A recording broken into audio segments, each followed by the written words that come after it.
যুক্তরাজ্যের একটি যাত্রীবাহী ট্রেনে ভয়াবহ ছুরি হামলার ঘটনা ঘটেছে। আহত হয়েছেন অন্তত 10 জন যাত্রী, এর মধ্যে 9 জনের অবস্থা আশঙ্কাজনক। 1 নভেম্বর স্থানীয় সময় সন্ধ্যা 7:39 ইংল্যান্ডের ক্যামব্রিজশায়ারের হান্টিংডন স্টেশনের কাছে এই ঘটনা ঘটে। ব্রিটিশ পরিবহন পুলিশ জানায়, ট্রেনটি উত্তর ইংল্যান্ডের ডনকাস্টার থেকে রাজধানী লন্ডনের কিংস ক্রসের পথে ছিল। যাত্রা শুরু হওয়ার প্রায় 1.5 ঘন্টা পর হান্টিংডনের কাছাকাছি পৌঁছালে হঠাৎই 2 ব্যক্তি ছুরি হাতে যাত্রীদের ওপর হামলা চালায়। তবে হামলার পেছনে উদ্দেশ্য কী তা এখনও স্পষ্ট নয়।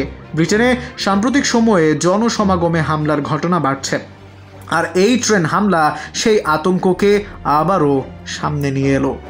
আল মাহমুদ, চ্যানেল 18।